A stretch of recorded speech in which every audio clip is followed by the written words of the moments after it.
Hello, yeah, welcome to Sewwithtia. Thank you so much for your love in my last video.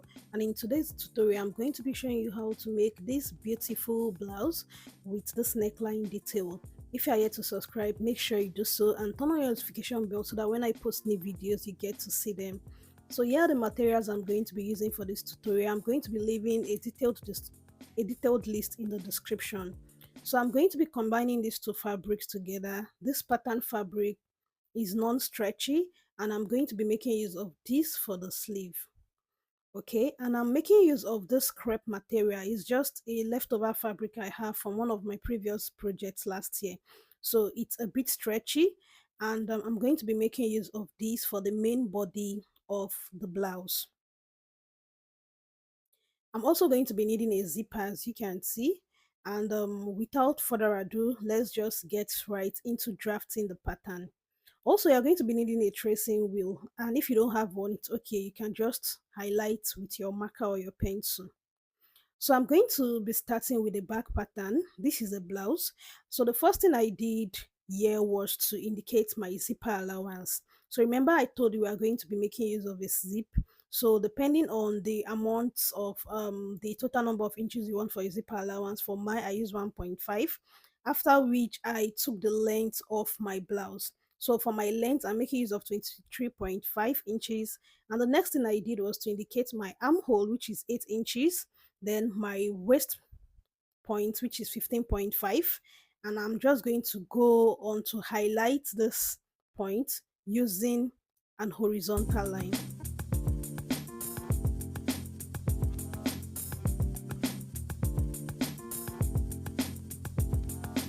Okay, so the next thing I'm going to do after this point is just to go ahead to label so that we are not going to get confused during the course of drafting.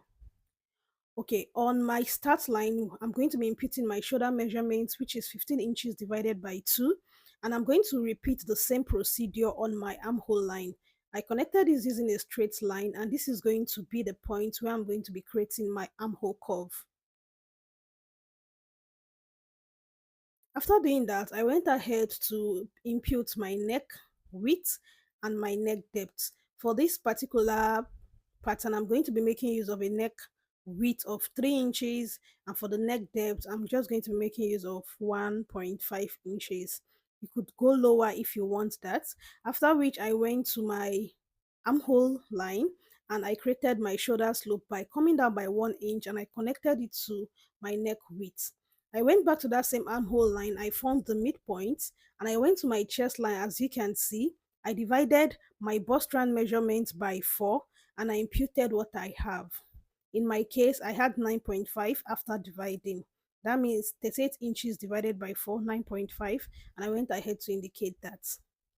On my waistline, I went ahead to indicate my bust span. In my case, it is 4 inches. That is your nipple to nipple measurement. And I indicated this point on the chest line, the waistline, and the hemline. And I went ahead to connect this point using a straight line. This is where we are going to be imputing our darts. Also went to the shoulder line, I divided what I have into two because what I'm going to be creating here is called a shoulder dart. We're going to be using a shoulder dart for this back pattern.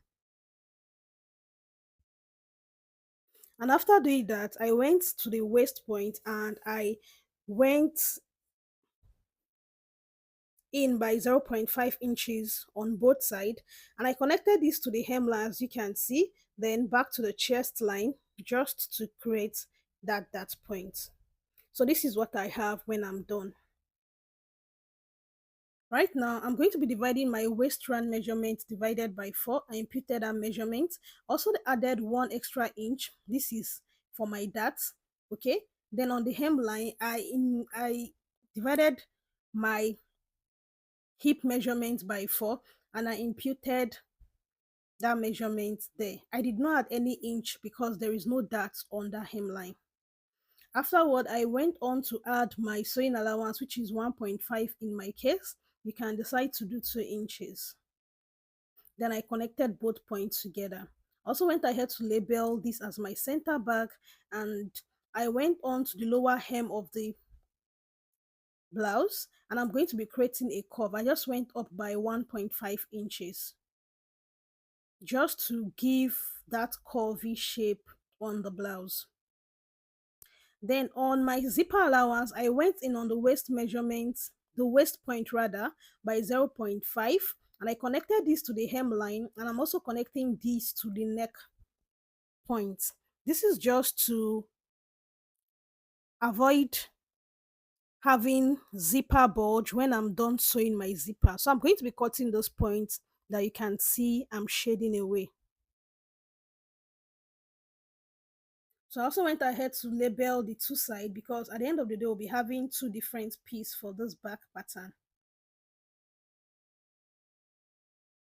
All right, after all is said and done, the next thing I'm going to do now is just to go ahead to cut. So you can see on the lower part, I added 0 0.5 inches just for that curvy part, and I went ahead to cut. So this is what my back pattern is going to look like. I'm going to be cutting that point, and as you can see, we have two pieces. Okay, I just went on to label the direction so that I'll not be confused when I want to place it on my fabric. So now this is for the front pattern, and I'm using the same length, 23.5 for the front. I just went ahead to indicate my armhole measurement, which is 8 inches. The next thing is my shoulder to nipple point, which is 10.5. The next thing is my shoulder to waist, which is 15.5. And of course, my shoulder to hemline, which is 23.5. And just like the back pattern, I'm going to go ahead to create horizontal lines using this point highlighted.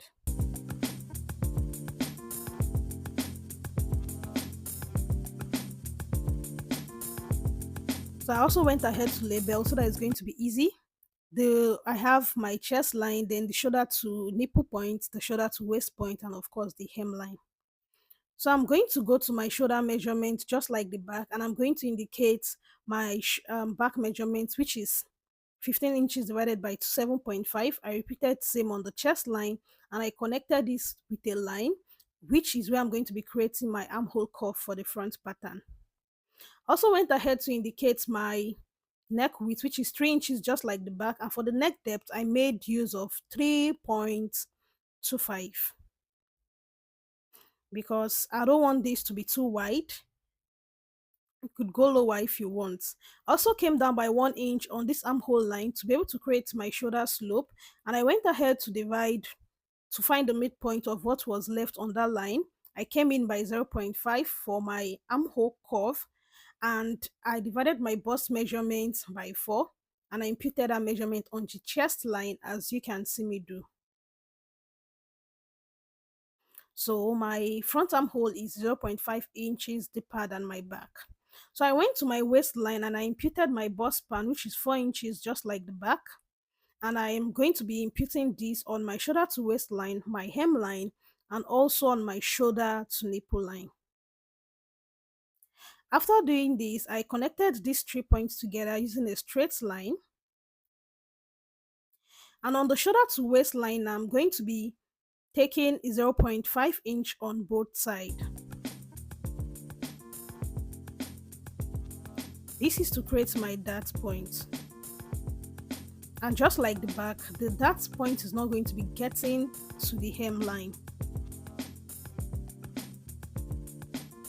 So I also went ahead to connect this to my shoulder to nipple line.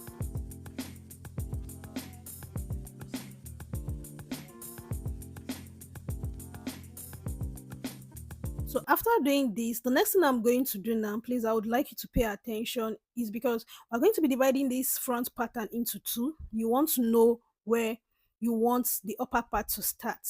Okay, because I don't want to be exposing any cleavage. I'm just going to be starting at 6 inches. Okay, you could decide to go higher, you could decide to go lower based on the design of the blouse we are making today. So you are going to be using a straight line, a horizontal line, okay, to divide this point. So this will be for the lower part.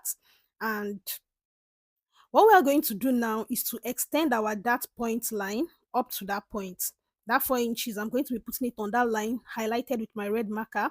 And on that line, I'm going to be going 0 0.5 inches on both sides, because if you don't go in 0 0.5 inches on both sides, you are going to be expressing what we call gaping. Your blouse will not sit well on your chest. So you have to go in by 0.5 inches on both sides to ensure that point is tight when you are done sewing. So I just went ahead with my pattern master to also highlight those curved areas instead of the sharp points. Now, because we've taken 1 inch away from that particular point, what we're going to do now is to increase the armhole. Like the distance of the armhole, we have to increase it based on that 1 inch that, because if you don't do that, you're going to be having shortage when you're done joining your piece together. So it's just simple, add 1 inch to the armhole point and just curve it as you can see.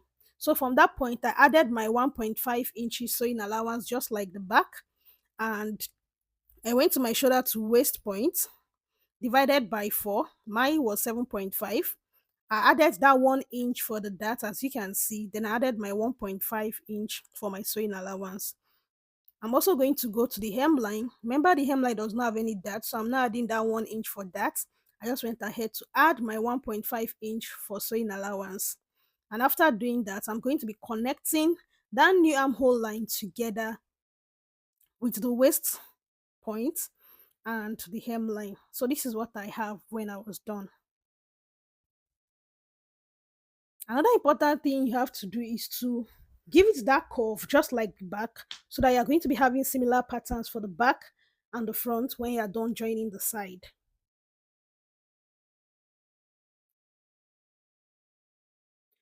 Okay, so the next thing we're going to do now is to create a slight curve for the upper part.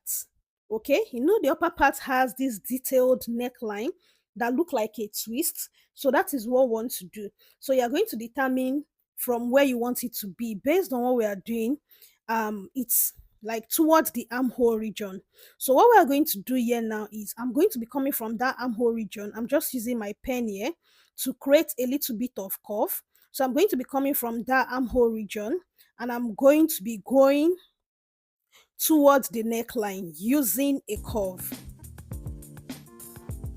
So just look at what I'm doing. I'm creating a curve from that armhole region for my upper part of the front pattern.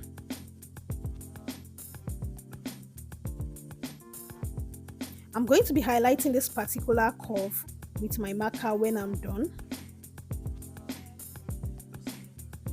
So after highlighting, you can see this is what I'm going to have. So that is going to be for the front piece, the upper piece rather, of the front pattern. I hope you understand what I'm doing. Just go over it and you can just go back to watch again what I did here. So the next thing I'm going to do from this point, and this is why you need your tracing wheel, is to trace out this upper part. Remember, we cannot just cut it off because it's part of the second pattern, it's part of the lower pattern. So I'm going to be bringing another pattern paper. I'm going to be placing it under that neckline, okay, and I'm going to make sure that it's properly aligned on the center front. As you can see, what I'm doing is properly aligned, and I'm going to just go with my tracing wheel, and I'm going to be tracing the new curved area, including the old armhole. When I mean the old armhole, the original armhole that was marked with the black marker, and the neckline. Just see what I'm going to do here. It's very straightforward, fam. And that is what I'm going to be tracing on my new pattern paper. So you want to take your time to do this, and in case you don't have a tracing wheel, you can just make use of your pencil or your biro and just trace it, but tracing wheel is just going to make the work easy. So you can see I traced on the old armhole, the one with the black marker, and I just went ahead to cut the neckline. Okay, and after that I had to remove it so that I will not cut my second piece for the lower part. And this is what I have after tracing out and cutting. So you can see this is what I have for the neckline, and I just went ahead to cut it straight for the lower piece. I hope you understand what I did here. Then I went ahead to cut through the dart, the curved area, and for the lower part of the front piece we're going to be having two pieces. Okay, the first piece is going to be on fold, to be cut on fold, and the second piece will be cut individually. So this is what I have when I'm done. I hope you understand. This is what we have for the front piece. So I went ahead to cut this off camera, okay, on my fabric. So what I did was to add 0.5 inches on the areas I'm going to be joining. And for the upper part, I cut on fold two piece. You can see there's no joining on the center front of the upper part. So I'm going to go ahead to join the both side of the upper piece together, of the lower piece rather, for the front. And after doing that, I'm going to go ahead to join the side to the center back of the back to off camera, and I'm going to give this a good press, and I'm going to let you see what it look like.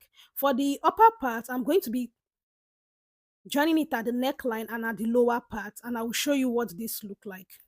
So this is for the back piece. After ironing and joining, this is what the back piece look like, and I'm going to be using an interfacing for that zipper point. Now, this is what the front piece look like after joining at the neckline and at the lower parts. Now, what you want to do here is to trim the excess you have and make notches, because we are going to be turning this round. So I sewed the right side to the right side. So this is the wrong side. So I'm going to be turning to the right side, and I'm going to be giving this a good press. So this is what the upper piece is looking like. And for the lower piece of the center front, I'm going to be cutting a facing. If you can decide to use a lining, but I'm just cutting a facing since this fabric is a little bit thick. So for the back piece, I went ahead to cut and use the facing to turn the neckline, and I'm going to go ahead to pin the zipper allowance. So you can see I used a soft interfacing just because I want my zipper to sit well when I'm fixing.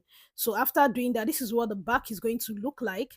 And for the front, after turning with the facing, this is what it's looking like. The front lower piece, this is what it's giving me.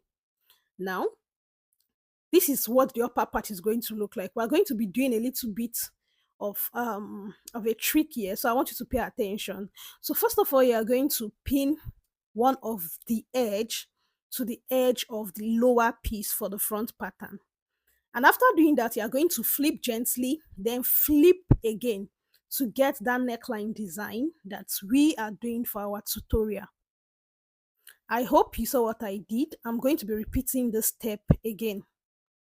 So like I said, pin one end, then flip it. You're going to be flipping over like twice. That's one. That is the second part. It's very easy. And after you flip over, you want to use your hand to adjust, then pin the other armhole to the other side of the lower piece. And that is just it. After that, you go ahead to join at the shoulder, at the side, and at the lower part, leaving the sleeve alone. So now for this sleeve, I have a pattern already. I'm going to be leaving the link on how you can go ahead to draft your sleeve. So what I just did here is for the curve, and the curve I cut out a rectangle using my wrist round. And the next thing I'm going to do now for this sleeve, this curve, I make use of 2.5 inches in length. I just went ahead to shaping this out, okay, using my sleeve, my wrist curve, okay, my wrist round. And I'm just going to go ahead to fix this on the long sleeve of the patterned material. I'm going to be doing this off camera because this video is already long. I'm just going to go ahead to pleat this sleeve that I have because I have excess. I'm going to pleat this, and I'm going to be using the cuff to turn it in. So this is what I have after joining both pieces together, the back and the front, and the curve and the sleeve. This is what it's looking like. And this top is really beautiful, really stylish. For everybody that have seen it, they are just, giving wonderful comments. So this is what it's going to look like at the end. I hope you're enjoying this tutorial. Do let me know in the comment section. Don't forget to subscribe. Bye.